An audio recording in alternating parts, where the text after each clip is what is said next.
Hey guys, it's me, iSirMac, and today, super excited ako na ipakita sa inyo ang aking mga gadgets and aking mga tools when it comes to vlogging. So, inorganize ko na sila kanina bago ko simulan tong video na to. And sana meron kayong makuha, meron kayong mapulot, magkaroon kayo ng tips sa aking ginagawa na pag-vlog. Okay, so let's start! Alright, so simulan natin sa camera.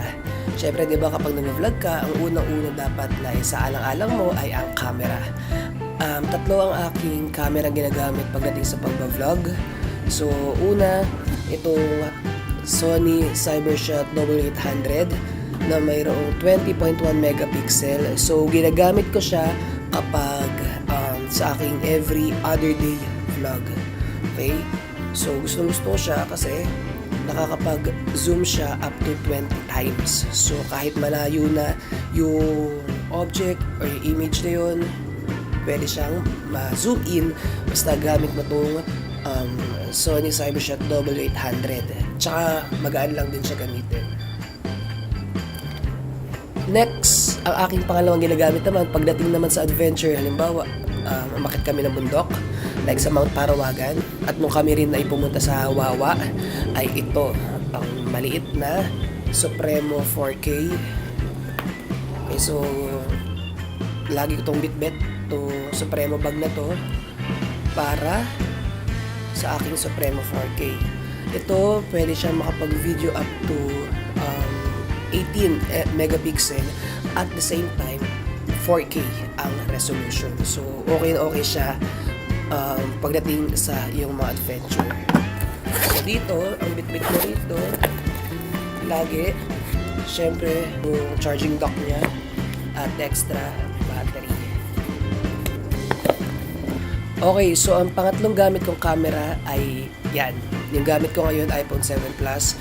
Kapag ako ay nag-shoot nang naka-standby lang, tulad dito, yan ang gamit ko. Kasi, kapag ito ang gamit ko, hindi ko nakikita yung sarili ko. Baka mamaya na out of focus na pala ako. Hindi rin naman pwede ito kasi mas lalong hindi ko makikita kung ano yung nangyayari or ano yung shoot ko. Okay, so perfect ang iPhone 7 Plus kapag naka-standby, shoot lang ako. Okay, next, tripod, selfie stick, or monopod. Okay, so ang favorite kong gamitin lagi na monopod or selfie stick ay ito, kulay green. Bakit? Kasi pwede mo siyang ipasok dun sa 3.5 na hole ng iyong phone. Tapos, i-click mo lang tong button na to, automatic makakapag-record na siya. Okay, so malaki-laki rin, mahaba-haba rin ang kanyang pwedeng gamitin. Next, yung pinakauna ko naman na monopod. Yan, binili ko pa to sa Lazada, I think 2 years ago. And kasikatan to ng selfie stick dati. I think nabili ko to for about 900 pesos.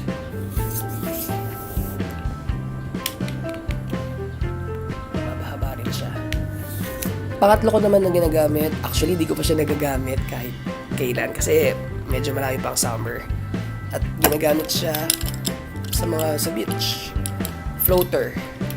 Okay, ito ay kapartner lagi ni Supremo 4K. Okay, so marami rin ako dito mga holder like ito sa pang Supremo 4K.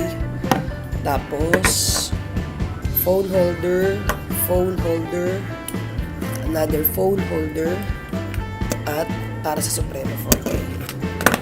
Actually ito, itong camera na to, hindi mo na kailangan ng phone holder dito kasi meron dito hole para sa dito sa tornilyo niya, tapos papasok mo lang dito, wala, pwede na kang mag-vlog. Next naman, kapag may mga, actually hindi ko rin pa ito masyado nagagamit, yung tinatawag nilang lazy pad. Okay, so nababali-bali mo siya kahit saan angulo. Okay, so siguro pwede to kapag pwede rin siya sa standby, kapag naka-standby yung phone mo. Tapos, kukuha lang dyan ng video gamit ang lazy pod. Yan. At yung ginagamit ko ngayon na tripod, yan yung pinagpapatungan ng phone ngayon ay yung Gorilla Pod na binili ko sa Lazada for 245 pesos. Gustong gusto ko siya, isang linggo na siya nasa akin and gamit na siya. Next, microphone. Actually, wala akong microphone. Ang gamit ko lang ay yung Apple EarPod kasi meron na siyang built-in microphone. So, yung narinig niyo sa akin ngayon, whether it's good or bad quality, iyan yung gamit ko ngayon, Apple EarPods.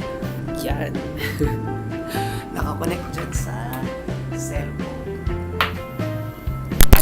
Clip lens. Actually, dalawa lang favorite kong clip lens, although tatlo to. Yung wide angle lens, nagagamit ko siya kapag sa aking adventure. And then, macro lens. Tapos ginagamit natin para sa mga maliliit na bagay. Next, power bank. Mabilis malobat yung phone ko dahil lagi kong ginagamit pang video. Meron akong Promos power bank, 20,000 mAh. So, 3 times niyang nai-charge ang aking phone. Next. Ito naman, kapag madilim, actually ito yung background ko ay white. Pinapinturahan ko ito ng white kasi mas gusto ko laging white. Tapos kapag medyo madilim, gumagamit na ng flashlights. Okay. Solar flashlight to. Tinatapat ko lang sa araw kapag lobat. And then, charge nyo na. At, syempre, ito. Yan. Hindi ko na kailangan ng ring light para sa aking pag-vlog. Ito ang kadalasan ko laging gamit. Pang pang-gaaral. May nagbabasa. Tapos papatayin ko yung ilaw sa taas. Ito na ibubukas ko. Hindi nga lang, hindi siya nakasaksak.